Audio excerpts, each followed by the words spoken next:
The arch nemesis of the Turtles gets a vintage toy-inspired deco. Here's your look at the new NECA Toys Teenage Mutant Ninja Turtles 2 Secret of the Ooze 30th Anniversary Super Shredder.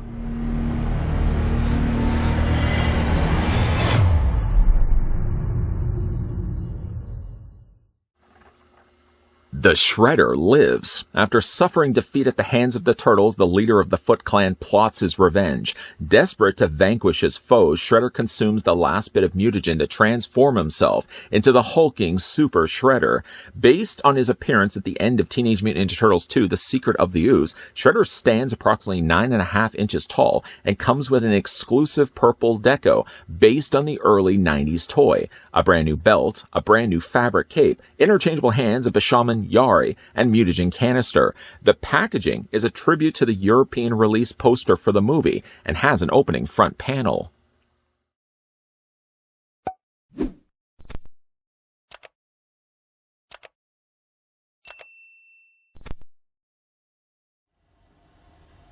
Before we have our showdown with the Super Shredder, how about the first thing we do is figure out how tall is the figure. We're going to do that by taking this trusty tape measure of mine and we're going to put it right to the very top of his helmet, a very high point on his helmet. I'm going to stop it right there, and you have noticed, I'm sure as well, that I'm going to move it away from the figure because if I hit the arm or I hit the cape, obviously that's going to throw off the measurement for how tall he is. So we're going to move it off to the far reaches of space. We're going to stop it right there. I originally touted as being 9.5 inches. I actually clocked this guy in at being closer to being about 10 inches, 10.137 inches. I think that's probably can round that up to 10 or round that down to 10. We can switch that then over to centimeters, revealing that Super Shredder, the European exclusive, is 25.7 centimeters tall. The European variant of Super Shredder here now marks the third time that the company has released this mold. Bringing in the other two so you can see the difference between them. This is the original Super Shredder, and at the time was a fantastic figure. I still love the look of this one, although the little lines of white on I find detract a little bit away from the mold. But again, at its time was a great looking figure that I feel was dethroned by my personal favorite of the three, and that is still the Shadow Master. From a molding standpoint, let's just bring this guy a little bit further forward so you can see. From a molding standpoint, yeah, they're going to be the same figures, although the one in the middle does have something slightly different you may be noticing right now in the abdomen area. We'll talk more about that in a second, but you can definitely see how just using the same mold, how just approaching it differently just with paint alone, how you get three very distinctly different looking Super Shredders. The accessories that come packaged with this variant of Shredder are in fact the same ones that were also included with the other two released Super Shredders, also from NECA Toys. So we're not necessarily getting anything new released with this figure, no exclusive accessories or anything like that. But now this figure is based on the original 90s Super Shredder Playmates toy. Now, whether you picked up the North American release would have had silver shoulder pads, but this one is based on the 1991 European release that went with more of a purple deco, and that would explain why he's got more purple in his armor than he does have silver. His accessories also for the European release would have had more of a bluish tint, kind of an off aqua blue color. The one thing that was also included in both those instances of the original vintage toy was a Dimension X communicator. Unfortunately, this figure doesn't include a Dimension X communicator, and it would have been a nice throw-in nod to the original vintage toy for them to include it. I can understand why they wanted to keep things more to a realistic look, because of course Shredder wouldn't have had that in the movies, but just as a nod to that original vintage toy, I think it would have been a great touch to include a Dimension X communicator, because they already have the mold at their disposal. They could have thrown that in there as well. With that being said, let's get a closer look at the accessories that come packaged, like I said, with this variant of Shredder. And you'll recognize all of these accessories, like the first one being the TGRI canister that was also, like I said, already included with the other two Super Shredders. But this one does have a very notable different blue color scheme on the inside of it. Now, the original European release of the Playmates Super Shredder would have had more closer this blue color scheme molded as the entire thing. It would have been all molded in a light blue plastic. I can certainly understand why they didn't want to mold and paint the entire thing in blue. They still wanted to make it look as realistic as they could.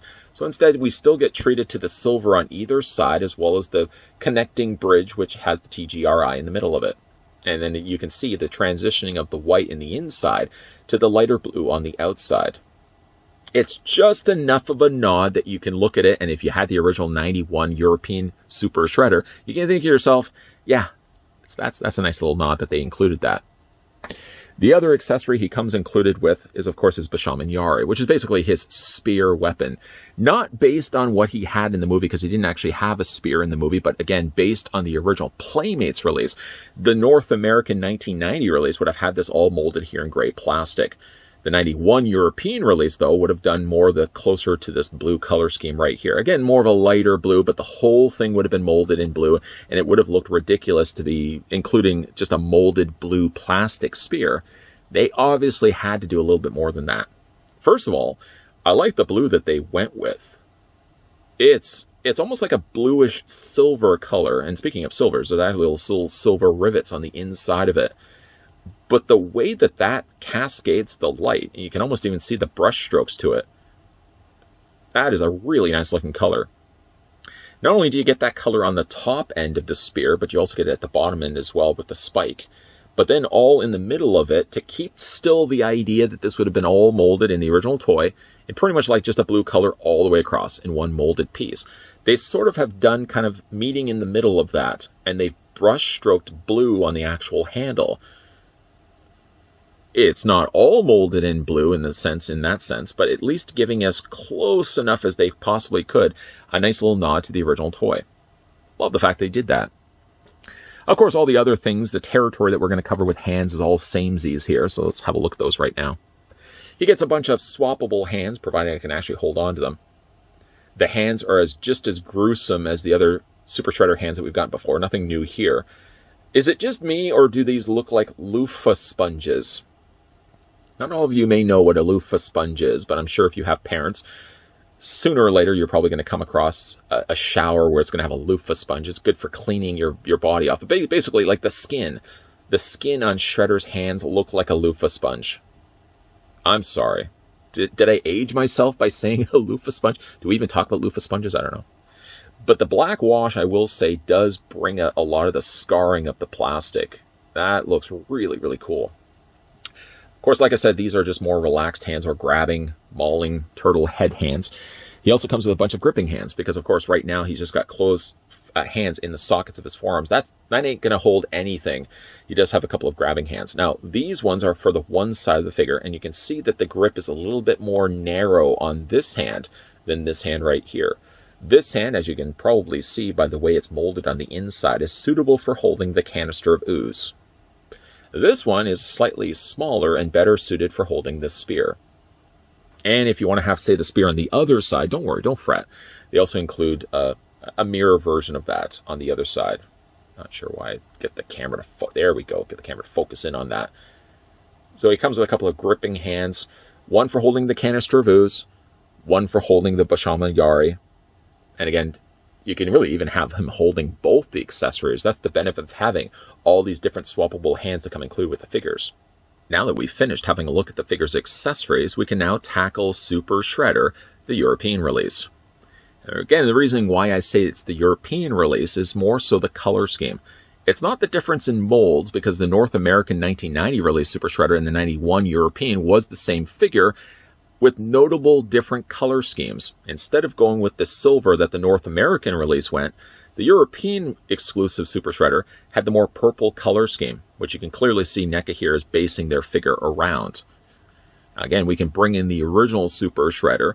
They could have honestly just released this Shredder with a brand new molding of the belt, which we'll talk about in a second, and keeping it still to the North American colors. But being that we already really have that Shredder anyways, it was a really nice departure, the fact that they ended up going with that purple color scheme instead. It really does separate the two Shredders when you have them on a shelf. Now, certainly while we are having both of these in hand, one thing we can certainly talk about is the different molding that they've done for this lower waist. The original Super Shredder and the Shadow Master release that we got later on had the same lower waist deco. Sort of those intertwining rings of rope. and sort of like the marble shelling underneath all of that. Now that's based on the original movie.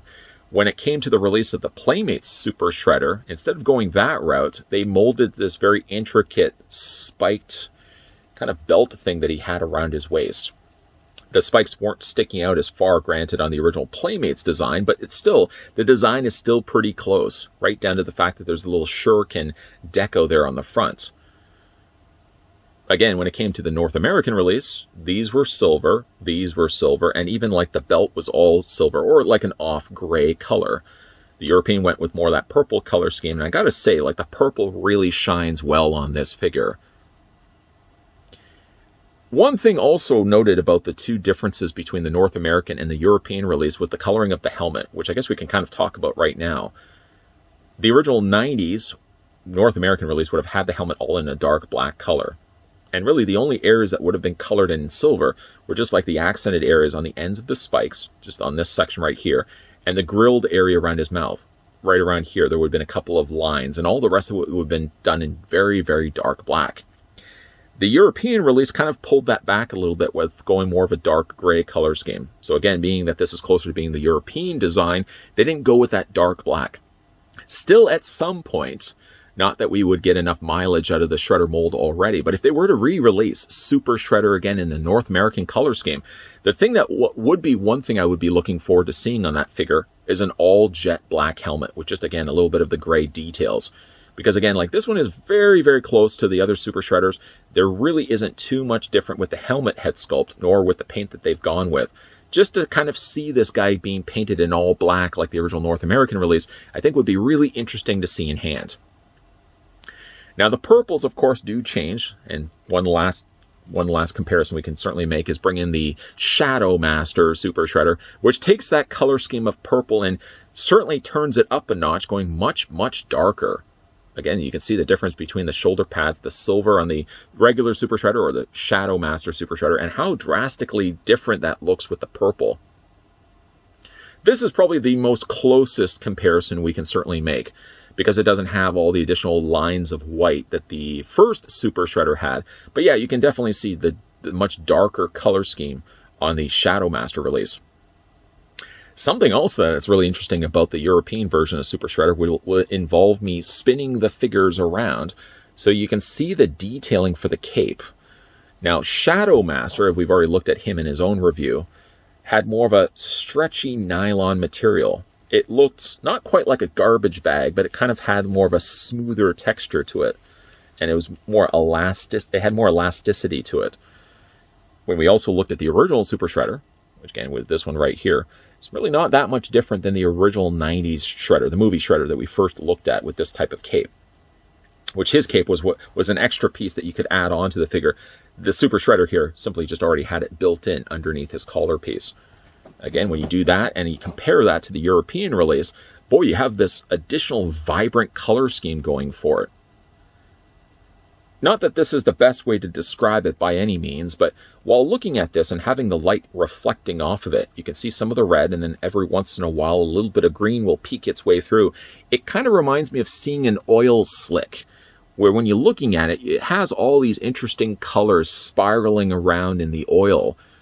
Especially when you have that light shining down or sunlight shining down. I'm kind of getting that same effect when I'm looking at the cape. The material still is stretchy, and while you do stretch it, you can see that all these little spots of both red and green. That's really, really a cool looking material that they've done to this. The original European Super Shredder and the North American Super Shredder didn't have, I don't even think they had capes now that I'm thinking about it, or maybe very, very, very small capes. But this is definitely taking that core idea of just taking an existing figure, using the mold, changing the color scheme a little bit differently, and then incorporating something brand new like this very intricately colored, not even intricately colored, but just a very, very different type of material than we're used to seeing on regular capes for action figures. Really, really like the type of material that they used here. Running now through the articulation on Super Shredder, if you have the other two Super Shredders in your collection currently, then the articulation that you're going to be getting on the European color scheme is going to be identical. The head is on two ball joints. Not only the top of the neck attaches to the head, so because of that you can move the head back and forth, up and down, and you can also rotate it all the way around, although it's a little bit of a tighter quarter between the shoulders there. But he also does have a secondary ball joint right at the base of the neck. Funny enough, though, you can see there's a little gap in between the collar piece and where the neck starts, that you can see a little bit of that sparkling from the cape on the inside of that. I think that's fun. But the neck does move down. It also allows the head move up, and you can also move it back and forth as well. So you get a little bit of extra mileage. I always like when they include 2 ball joints on these figures. Just a quick correction also on the head sculpt. The original North American and the European Shredder from Playmates didn't actually have a dark black helmet. It was actually a really dark gray. So if you do have the figure in your collection right now, you think to yourself, I don't remember it being black. It wasn't actually black, but just a really dark gray. Slightly darker, actually, than the dark gray that they've used for this helmet. Still be interesting to see what they could approach with a North American release. Getting another 4th Super Shredder, is it necessary? I don't know. I kind of think yes. That's just me. I can never really get enough of these Super Shredders. Then for the arms, now the arms hinge out. I find the arms a little on the tad tight side when it comes to moving these out, but still, I had to just take a hairdryer and just heat this up a little bit. Not for the risk that the joints were going to break, but just for the sake, really, of going through the review on this guy and having a look at the articulation. I wanted to be able to have the joints move soft enough and easy enough that I would be able to move the arms out and not have to fight with them on camera. You can bring the arms out, you can move them forward and back. And because they have allotted enough space underneath his shoulder pads here, you get more than enough clearance to move those arms forward and back. He does have a double hinge on the elbow. Actually, just before that, he has a swivel right here where the forearm is attached to the bicep. He has no bicep swivel necessarily. This is all molded to the rest of his shoulder, but he does have a swivel right here.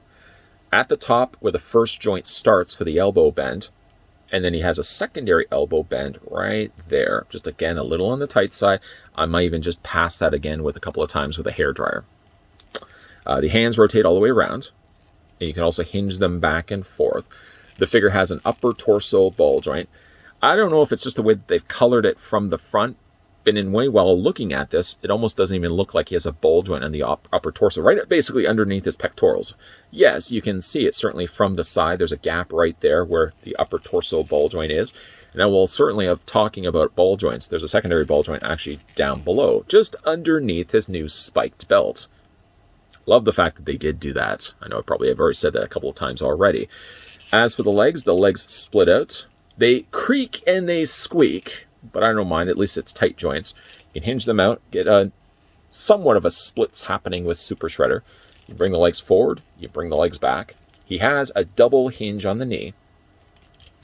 He has no real articulation from this part where his calf blades are, little spikes on the front, I guess shin guards. He doesn't have any articulation there, but he does have certainly articulation on the feet. You can hinge those up and down. You can also rock them back and forth as well. So again, all the same articulation that we got with the other Super Shredders. It's just more a matter of picking your preference when it comes to his color scheme. Actually, you know what? Probably makes some sense to have him in the middle. And then, of course, we can bring in those other Super Shredders, which we've already brought in a couple of times already. There he is next to the Shadow Master Super Shredder. And here he is next to the original Super Shredder. Same molds, really, technically, except for that mid-waist belt part that they've now newly sculpted in. But short of that, it's just really the same figure. It's just a matter of maybe with the type of figure that you grew up collecting, if you had the original 1991 European Shredder from Playmates Toys, then yeah, absolutely, you're probably going to want to get on board getting the Shredder. You know, I almost feel like not just the belt alone, but the new purple color scheme that they've incorporated into the Super Shredder. I honestly feel like if you're only going to be getting 2 Super Shredders, if you felt that one wasn't enough, I almost would probably even just pass. Sorry, original Super Shredder. I would probably even just pass on the original, and I'd get the European release, and I'd get the Shadow Master release.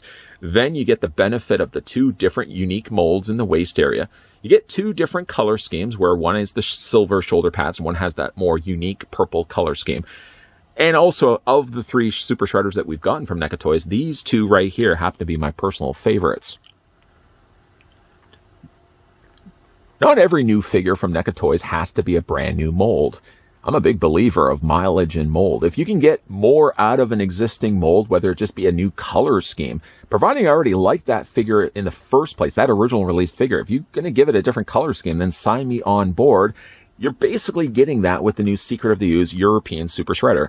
Not much is different from the previously 2 Super Shredders that we already got from NECA Toys, short of the fact that this one does have a brand new belt piece that the other 2 didn't have. The other 2, granted, were based more on the way he looked in the movie. This one is clearly inspired by the original 90s North American and 91 European release of the Playmates Super Shredder, with that studded belt and the shuriken front belt buckle. I think that's a really nice touch, the fact they included it. Could they have just taken the existing Super Shredders, colored it to the more purple color scheme? Absolutely. But to go that extra mile and throw in that extra new sculpted piece in his waist, I really love the fact that they did do that. Not to mention, we have quite the colorful looking cape that, depending on which way the light is hitting it, sometimes it looks pink, other times it looks green. That's really cool, the fact that they incorporated that. Now, this Super Shredder, unfortunately, is another reminder to me how somewhat outdated that first Super Shredder is. I mean, don't get me wrong, I really like the mold, and it's still the mold that carries this figure for me and want me to pick up more and more releases of him. But I got to admit, now that I'm seeing the European release with that bright metallic purple, boy, does that ever look nice on the armor. And then comparing it along with the Shadow Master, which was my favorite Super Shredder up to that point, I still feel like these 2 are the great looking Super Shredders, and I kind of feel like that first now Super Shredder feels a little, I hate to say it, a little outdated. A little outdated. When it comes to displaying this now on my shelf, I may have to just very well pack away that first Super Shredder and free up space now for the European color scheme, because again, that purple and that brand new belt appliance looks so cool on this figure. The only thing that's really lacking in this release, something I mentioned earlier when we looked at the accessories, he does come with the spear, yes. He does come with the mutagen canister, yes. But he doesn't come with the Dimension X communicator. And I know it's Playmates just using molds. I mean, I think they already had that communicator already on the ready, that they just used it again for Super Shredder. But technically, that same argument, NECA already has that mold of the Dimension X communicator. It's been released with Krang, Rocksteady, Bebop, and several others already. Even though it's not rooted in reality of the motion picture look of Super Shredder, this color scheme really isn't Super Shredder anyways from the movie, nor is his belt design. I think it would have been a nice fan nod and a nod back to the original vintage toy if they included the original Dimension X communicator just in that blue color scheme. Could have done a little bit of silver and a little bit of blue tint to it, similar to what they did with the head, the top part of the spear. Just done that with the Dimension X communicator. I mean, other than that, this is a great looking Super Shredder. Don't pass on this guy thinking to yourself, well, I already have the 2. Do I really need another Super Shredder? The answer is yes. I don't want to speak on your behalf, but I'm going to say yes. This is definitely a figure that you may want to pick up. If you already love the Super Shredder, this is basically all doing the same thing that the other Super Shredders did, with a brand new color scheme, with a brand new molding in his waist, with a brand new level of awesome. A big thank you, though, to the folks over at NECA Toys that provide the sample of the Teenage Mutant Ninja Turtles 2, The Secret of the Ooze, European color scheme Super Shredder. What do you guys think of this figure? Let me know down below in the comments section. And hey now, are you new here? Did you just stumble on in? You're asking yourself, hey, is there a meeting going on right now? No, this is what we do on a regular basis. New person, come on in. New person, make sure you hit that subscribe button down below. Turn the bell notification on. And new person, make sure you keep your peepers peeled to this channel, because there will be, in fact, more NECA reviews lined up and coming your way. Thanks for watching. See you guys next time.